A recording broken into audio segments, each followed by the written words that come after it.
Salut à tous.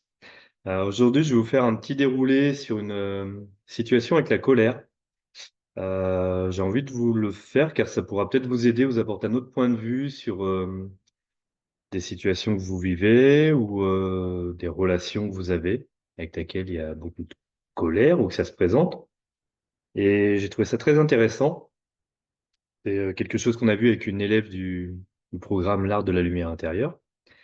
Et donc voilà, on va voir le petit déroulé parce qu'on part de la première réaction, donc qui est habituelle pour plein de gens. Je suis en colère contre l'autre, ça s'arrête là.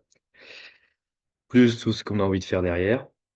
Et quand on a un autre regard, une vision un peu plus claire, voir où on peut arriver. Bon, on va faire ce petit déroulé ensemble. Voilà, donc je pars de la situation initiale. Donc on était en petit visio et on a commencé à en parler. Et là, elle voulait me dire elle se demandait comment écrire pour être piquante à son partenaire de vie. Elle avait envie de lui parler, mais là, elle cherchait ses mots pour être piquante, pour qu'il comprenne bien qu'elle n'était pas très contente, même pas du tout, et parce qu'elle s'est sentie inférieure aussi. Donc la situation initiale, hum, globalement, c'est qu'ils étaient ensemble chez la sœur de l'élève. Ils ont passé la journée, et tout d'un coup, son partenaire de vie a décidé de partir. Enfin, de partir. Dire que c'était assez, qu'ils rentraient tous les deux, mais que c'était le moment de rentrer, ça s'est fait très très vite, il a ramassé, il était prêt, elle a suivi. Voilà, ça s'arrête là. Ça allait très très vite, comme elle me dit, elle n'a pas compris ce qui se passait, aucune raison donnée. Pour lui, c'était le moment de rentrer, c'est tout. Du coup, ce qui s'est passé, c'est que dans la voiture, elle avait beaucoup beaucoup de tension. Enfin, la tension s'est mise entre eux. Elle sentait que ça bouillait à l'intérieur. Et, mais c'est resté comme ça. Donc c'est resté pendant plusieurs jours à l'intérieur d'elle, sans parler avec lui de ce qui s'était passé. Donc évidemment, elle, ça commençait à amplifier, à s'empoisonner, à cogiter, donc à vouloir écrire des mots parce que de toute façon, il fallait bien qu'ils en reparlent. Pour elle, c'était important. Mais c'était intéressant de voir elle me disait, j'ai envie de vraiment, mais comment je peux le faire pour être vraiment très piquant, pour qu'ils comprennent, pour, voilà, j'ai envie de lui renvoyer ça. Donc ça, voilà, c'est la première réaction, banale. Il y avait de la colère en elle, beaucoup de colère et de l'injustice. Donc on est parti de ça et on allait à l'intérieur dans la sensation, comme on fait avec le yoga des émotions, le yoga de la sensation, même on pourrait dire. Euh,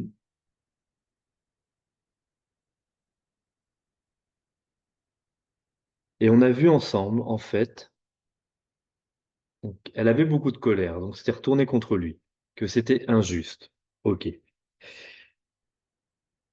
Parce qu'en fait, elle a suivi directement les parties, mais surtout, le plus important, c'est qu'elle l'a fait sans rien dire. Du coup, pour ça, elle a subi la situation. Donc, elle avait beaucoup de colère pour elle qu'elle retourne contre son conjoint. Et elle trouvait ça injuste parce qu'elle, à ce moment-là, ne voulait pas forcément la même chose. Elle voulait peut-être rester encore un petit peu, euh, peu importe, mais elle a subi.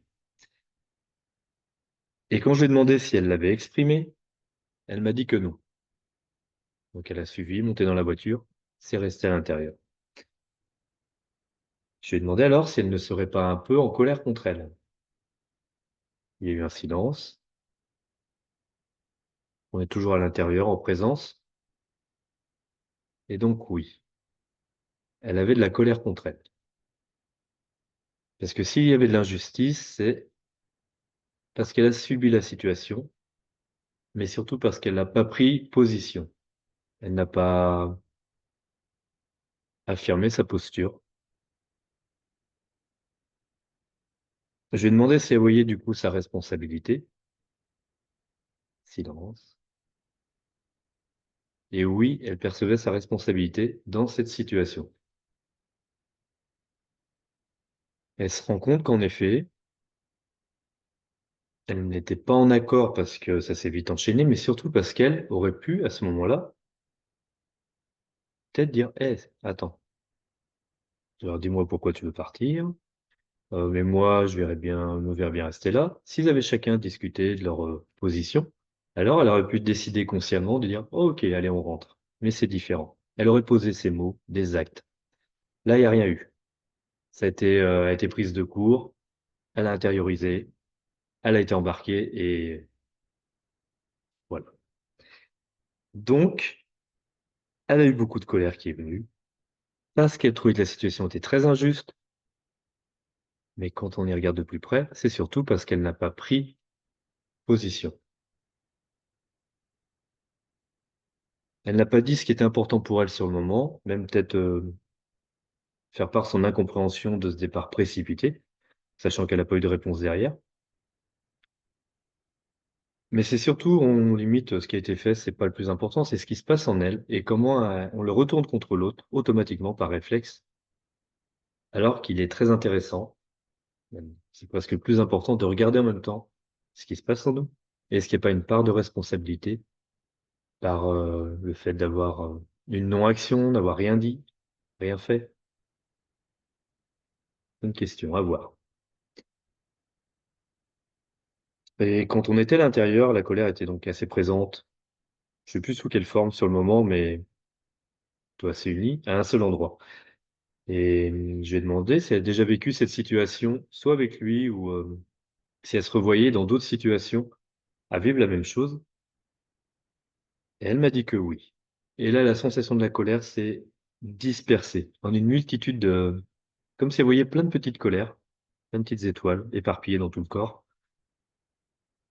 Ça, c'est toujours des images intéressantes qui viennent quand on fait le yoga des émotions. C'est cool sur le moment. Et c'est un peu, voilà, comme si vous voyez toutes les fois où elle a pu subir les mêmes situations avec d'autres personnes ou avec lui, mais parce qu'elle n'a pas pris position, elle n'était pas dans la, elle n'était pas présente pour, assez présente pour dire, attends, moi je suis pas OK là tout de suite, ou voilà, juste dire ce qu'elle a à dire. Juste on subit en silence. Et après on retourne cette colère contre l'autre, mais qui est surtout contre nous pour ne pas avoir pu agir dans le moment. Et après, on n'est pas censé pouvoir à chaque fois. Parce qu'on est rarement, on le voit même après des années de travail, juste assez présent pour avoir assez de recul pour dire, attends, toi tu veux faire ça, mais on pose un peu. Moi, voilà ce que je préfère. Donc ralentir, ralentir pour discuter. Et ça peut être très doux dans la relation ensuite, mais ça se travaille. Et du coup, ensuite, je lui ai demandé si elle voulait toujours être piquante, parce que de toute façon, c'était important pour elle d'en parler avec lui. Ça allait se faire, et c'est normal. Mais est-ce qu'elle voulait toujours être piquante? Non. Euh, Donc ça avait changé en elle. Elle avait plus besoin d'être piquante. Elle avait besoin de dire ce qu'elle avait ressenti, comment elle avait vécu, mais plus besoin d'être piquante, d'attaquer, pour lui montrer qu'elle s'est sentie inférieure et de vouloir être plus forte et guéguerre. Ça fait du bien des fois de lâcher avec force, mais on peut dire les choses avec intensité et puissance en ayant transformé l'énergie de la colère et pas en la renvoyant direct, ce qui là aurait peut-être fait amplifier la tension entre eux, soit lui serait renfermé ou aurait pris encore le dessus avec plus de force et elle serait sentie encore inférieure et serait encore empoisonné intérieurement encore et encore pendant des jours parce que ça aurait été une grosse tension. Donc tout peut se faire en douceur à partir du moment où on va voir à l'intérieur ce qui se passe en nous, ce qui est déclenché. Et du coup, on voit qu'il y a une part de responsabilité dans le sens qu'on y met de la conscience.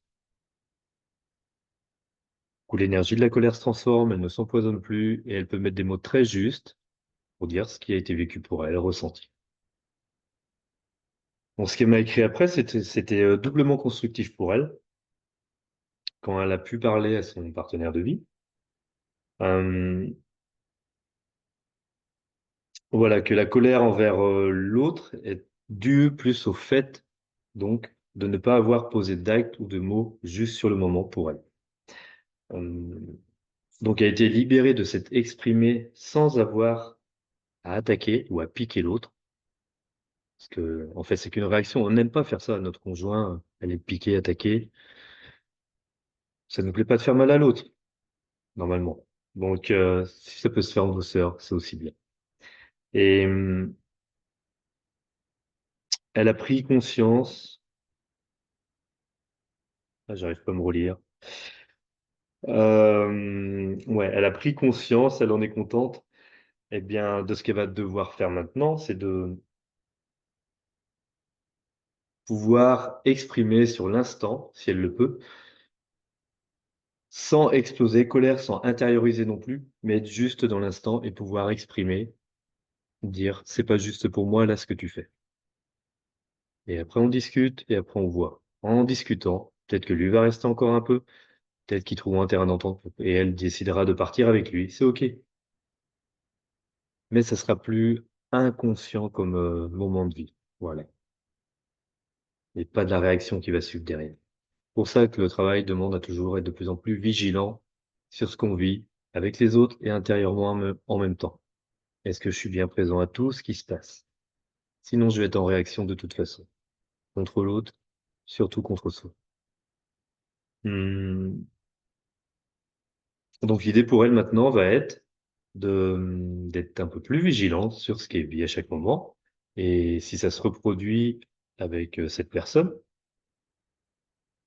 à voir. Donc on ça va être le suivi qu'on va faire, à voir si elle a ce regard de pouvoir agir dans l'instant ou peut-être qu'elle va encore subir une fois et le suivre, mais dans la voiture, ça montera moins parce qu'elle verra qu'elle n'a pas dit tout de suite et là, elle pourra le mettre des mots quand même si c'est pas tout de suite dans l'instant, elle pourra le faire au lieu de rentrer chez elle, ruminer, ruminer, vouloir écrire des mots très piquants et attaquer. Voilà. C'est comme ça qu'on avance, c'est vraiment un processus et à chaque fois, on se vérifie dans la vie, surtout avec les conjoints, les enfants, tous ceux avec qui on vit, tous les jours.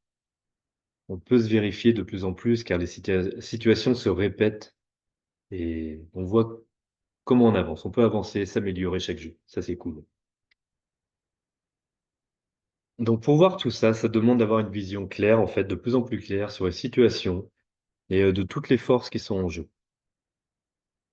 Et donc c'est ce que les élèves, ils apprennent dans le cours en ligne «L'art de la lumière intérieure», quand on fait des ateliers de groupe ou bien, là, en privé, ça dépend de l'option choisie. Et et c'est important de le faire, de se vérifier régulièrement parce qu'on peut rester au fil des ans dans une situation là, comme elle a vécu et c'était pas la première fois, comme elle m'a dit, donc ça veut dire qu'au fil des ans, on continue et ce qui va s'installer après, c'est de l'agacement, une négativité permanente et on va dire et les reproches ou alors ne plus rien dire, mais alors intérieurement, ça va être, un empoisonnement total. Du coup, on n'aura plus même regard sur l'autre, mais on va dire qu'on le connaît par cœur, c'est toujours la même chose. On en parlera en mal à d'autres personnes parce qu'on dira: «Il fait toujours ça, il fait toujours ça», mais quelle est ma part de responsabilité dans ce qu'il me fait vivre, dans la relation? À quel moment je peux reprendre mon pouvoir et dire: «Stop, ou là, ce n'est pas juste». Ça sera pas forcément entendu tout de suite par l'autre, mais au moins pour soi. Après, on avance petit à petit.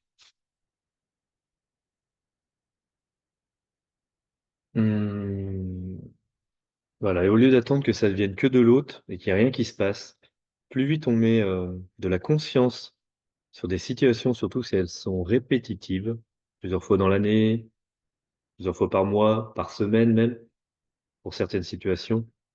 Au lieu de laisser s'installer un état d'agacement, de colère intérieure, de tension permanente, il est important de vite s'occuper de la situation. Voilà. Donc de ce qui se passe en nous, d'aller voir à l'intérieur, de libérer, d'avancer, on vérifie, on recommence et voilà, c'est le jeu. Intérieur, extérieur, on libère et voilà et on voit que ça change dans la relation. L'ouverture se fait et on est de moins en moins crispé, serré à l'intérieur parce qu'on prend une place, une posture. On n'impose pas notre posture, juste on est juste. Donc les mots qui viennent sont justes, on n'a pas besoin de l'énergie de la colère, en attaque, ça peut être fait des fois, mais c'est pas en réaction. C'est transformé, du coup les mots peuvent être très forts, la posture très puissante et c'est très juste. Et les mots qui viennent dans l'instant seront très justes aussi. Voilà, je vais arrêter là. Pas que ce soit trop long. Mais voyez, pour vous si ça fait sens, si vous avez vécu des situations, si vous en vivez encore avec des personnes proches de colère, vous avez de la colère contre eux, contre l'autre, voyez si peut-être vous trouvez que les situations sont injustes, vous subissez. Essayez de faire ce petit déroulé, de voir, OK, quelle était comment je suis à ce moment-là? Est-ce que j'ai pas moyen de stopper? Et contre qui est vraiment cette colère? Contre l'autre ou n'est-ce pas contre moi un petit peu? Je vous laisse avec cette question, à vous de vérifier.